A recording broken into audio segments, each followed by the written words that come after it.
அன்பர்களே, ஆண்டவராகிய இயேசு கிறிஸ்துவின் நாமத்தில் உங்களுக்கு மனம் நிறைந்த வாழ்த்துக்களை தெரிவித்துக் கொண்டு சத்திய வசனம் திருமறை பாட நிகழ்ச்சிக்கு உங்களை அன்போடு அழைக்கிறோம். சத்திய வசனம், இது தேவனின் வசனம். நாம் சோர்ந்து போகையில் கரம் கொடுக்கும் நம் தேவனின் வசனம். இயேசு அவர்கள் விசுவாசத்தை கண்டு திமிர்வாதக்காரனை நோக்கி, மகனே, உன் பாவங்கள் உனக்கு மன்னிக்கப்பட்டது என்றார்.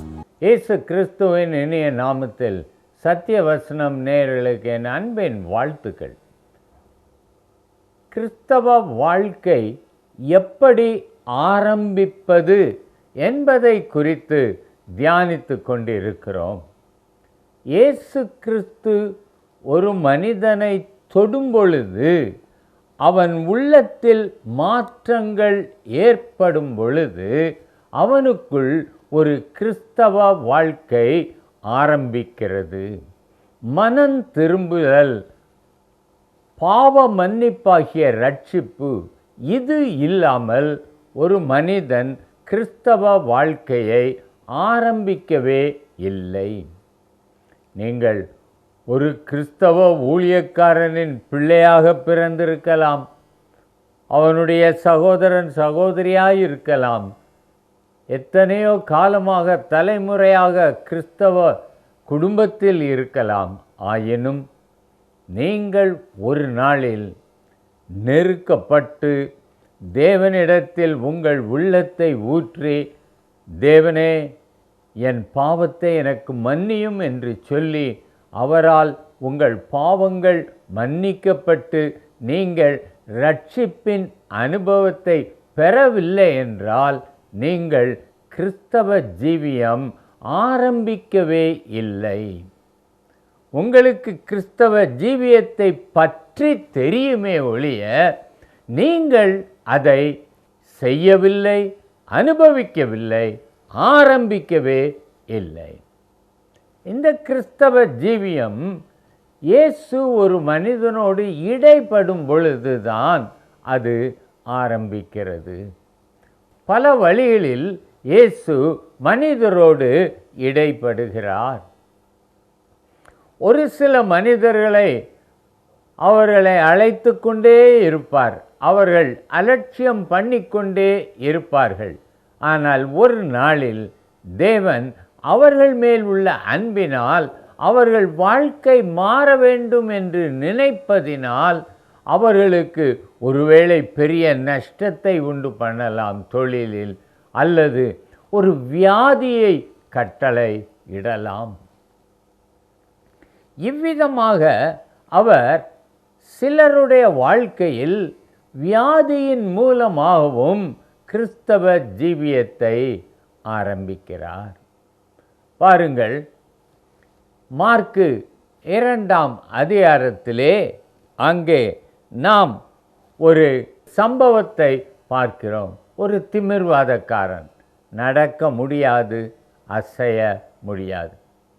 ஆனாலும் அவனுக்கு 4 விசுவாசமுள்ள நண்பர்கள் இருந்தார்கள். அவர்கள் பார்த்தார்கள், இவனை இயேசுவினிடத்தில் கொண்டு போனால்தான் இவனுக்கு ஒரு புது வாழ்வு கிடைக்கும். அந்த விசுவாசம் இருந்தபடியால் அவர்கள் அவனை கொண்டு வருவதற்கு வழி பார்த்தார்கள். அங்கே இடமே இல்லை, உள்ள போகிறதுக்கு ஒரு வீட்டுக்குள்ளே இயேசு இருக்கார், போகிறதுக்கு வழியே இல்லை. இவங்க கட்டில் கயிறை கட்டி கூரையை திறந்து அவனை உள்ளே இறக்குறாங்க. இயேசு அவர்கள் விசுவாசத்தை கண்டு இந்த திமிர்வாதக்காரன்ட்ட சொல்கிறார், மகனே, உன் பாவங்கள் உனக்கு மன்னிக்கப்பட்டது.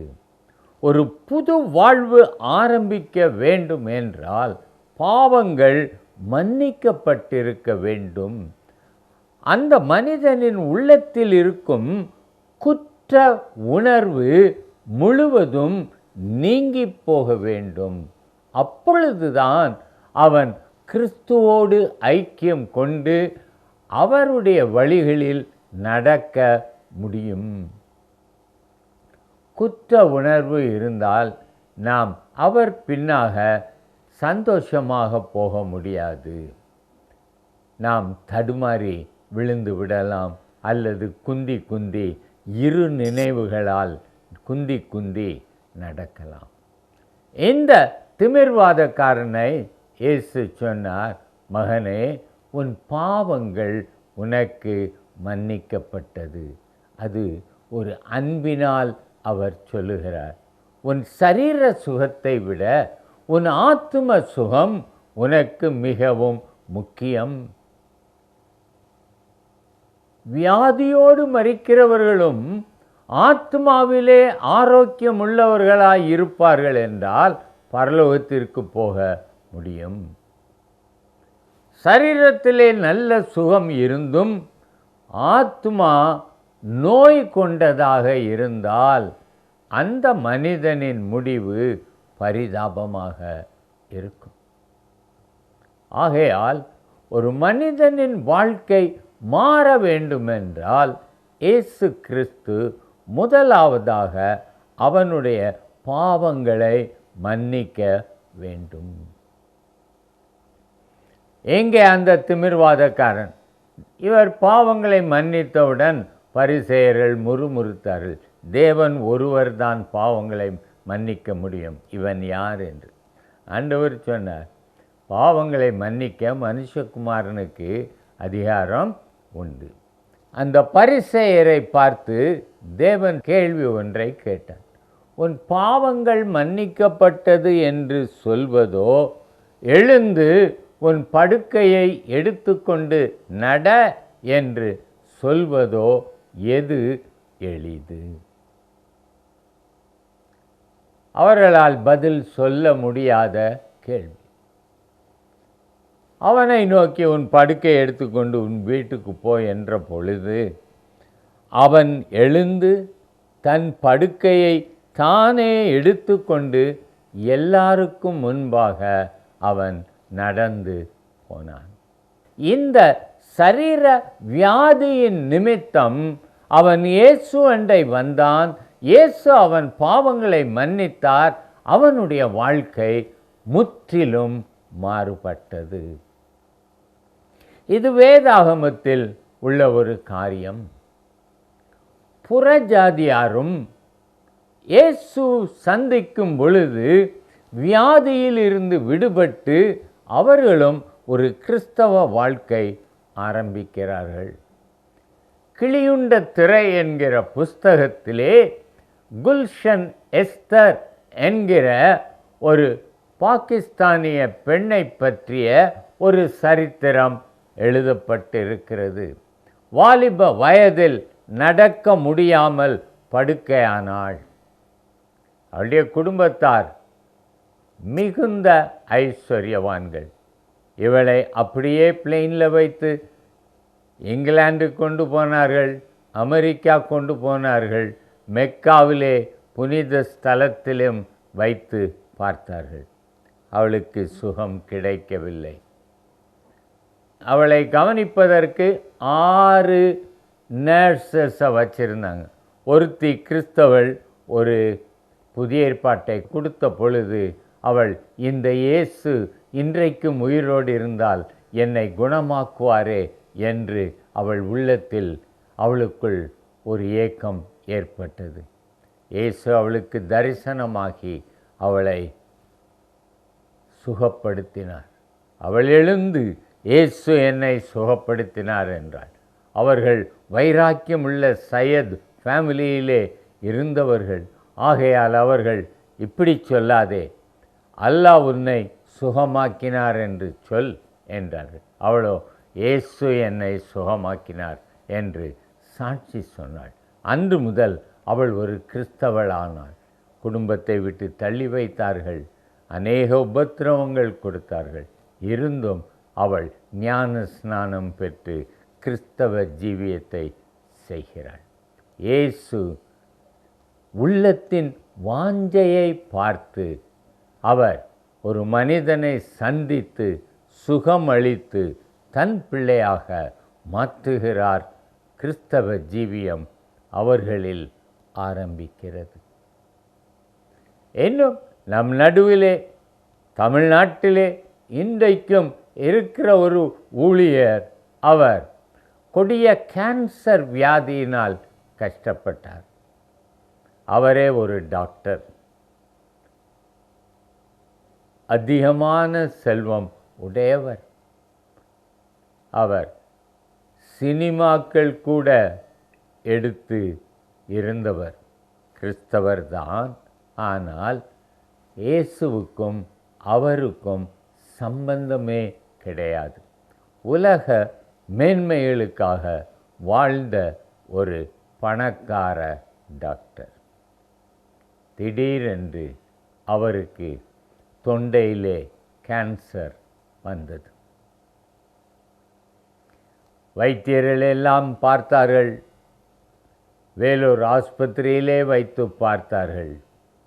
அவர்கள் பார்த்துவிட்டு இன்னும் ஒரு வார காலத்திற்குள் மரித்து போவார் என்று சொல்லிவிட்டார்கள்.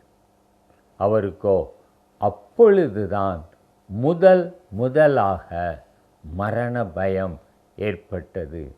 மரணத்திற்கு பின்னாக என்னுடைய வாழ்க்கை எப்படி இருக்கும் என்று. அப்பொழுது அவர் முதலாவதாக ஒரு உண்மையாய் ஒரு ஜெபம் பண்ணினார். இயேசுவே, நீர் எனக்கு உயிர் கொடுப்பீர் என்றால் நான் உமக்கு ஊழியம் செய்வேன். அற்புதம் நடந்தது. ஆனால் அவர் தன் பொருத்தனையில் உண்மையாய் இல்லை. வாழ்க்கை மாறவில்லை. ஒரு வருடத்தில் மறுபடியும் கேன்சர் வந்தது. அப்பொழுதுதான் உண்மையான ஒரு மனமாற்றம் ஏற்பட்டது.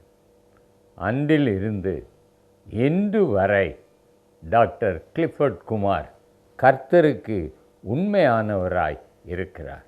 40 வயதுக்கு மேல் ஒரு வியாதியிலிருந்து குணம் பெற்றதினால் கிறிஸ்தவ வாழ்க்கையை ஆரம்பித்து கிறிஸ்துவோடு இணைந்தவராய் பாடல் வரம் பெற்று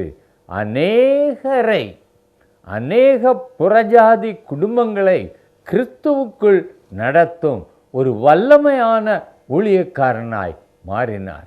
அவருடைய கிறிஸ்தவ வாழ்க்கையின் ஆரம்பம் இயேசு வியாதியில் விடுதலை கொடுத்த பொழுது உண்டானது. ஆனால் இன்றைக்கும் அநேகர் சாட்சி சொல்லுகிறார்கள், இயேசு என்னை குணமாக்கினார், என் வயிற்றில் இருந்த கட்டி மறைந்து விட்டது, பேச முடியாமல் இருந்த நான் பேசுகிறேன். ஆனால் வாழ்க்கையில் அவர்கள் கிறிஸ்துவுக்கு உண்மையாய் இருக்கிறார்களா? அதுதான் முக்கியம்.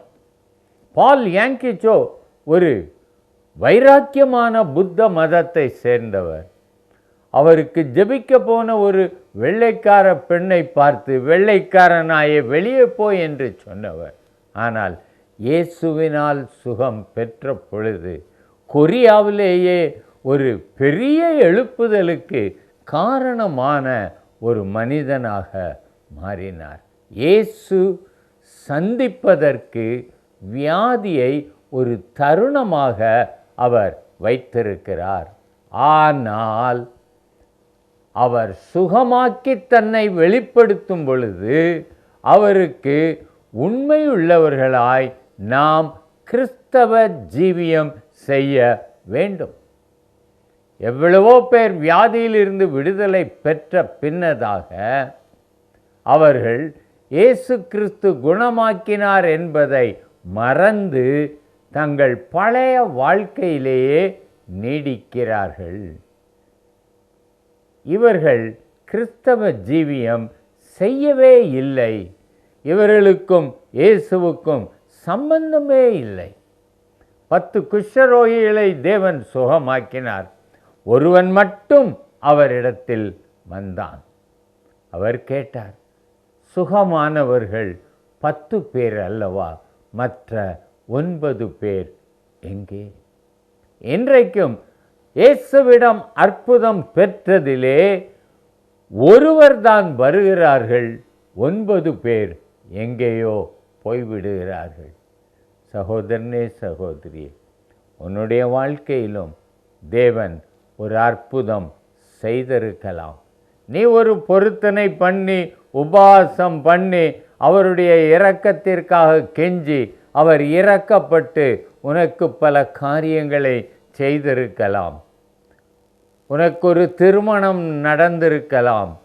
அற்புதமாக உனக்கு ஒரு குழந்தை பாக்கியம் கிடைத்திருக்கலாம்.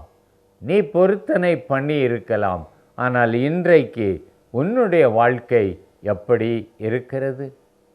தேவன் என் பாவங்களை மன்னித்தார், எனக்கு ஒரு அற்புதம் செய்தார், அவர்தான் உண்மையான தேவன், அவருடைய கட்டளைகளின்படி வாழ்வதே என்னுடைய நோக்கம் என்று சொல்லி நீ இன்றைக்கு ஒரு புது மனிதனாக, புது சிருஷ்டியாக வாழ்ந்து கொண்டிருக்கிறாயா?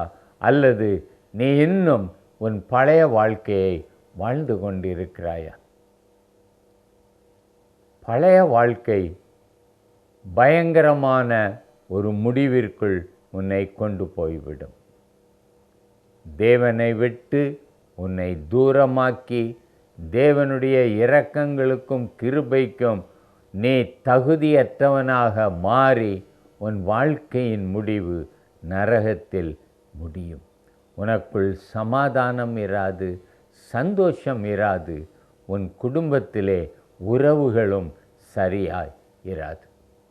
ஆகவே நீ தேவனை சந்தித்து, அல்லது தேவன் உன்னை சந்தித்து உனக்கு ஒரு இரக்கம் பாராட்டி இருப்பார் என்றால், இன்றைக்கே நீ மனம் திரும்பி, இயேசுவே என்னை மன்னியும் என்று கேள். மகனே, உன் பாவங்கள் உனக்கு மன்னிக்கப்பட்டது என்று சொல்வார்.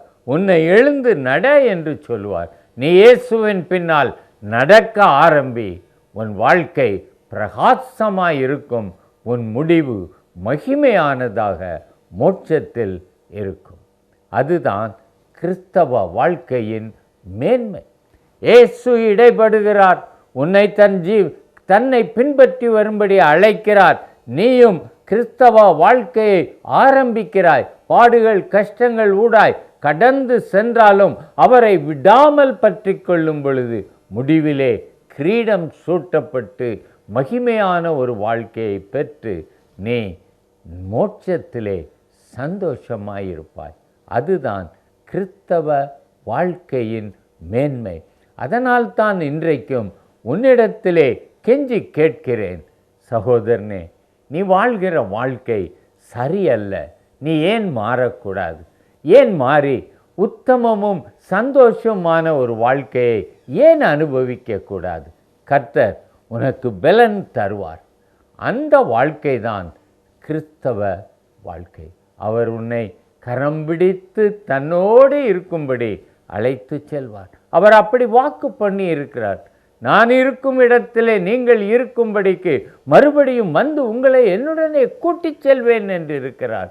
அந்த மகிமையான முடிவு உனக்கு வேண்டுமென்றால் இன்றைக்கு நீ இயேசுவின் பின்னாக நடக்க ஆரம்பி.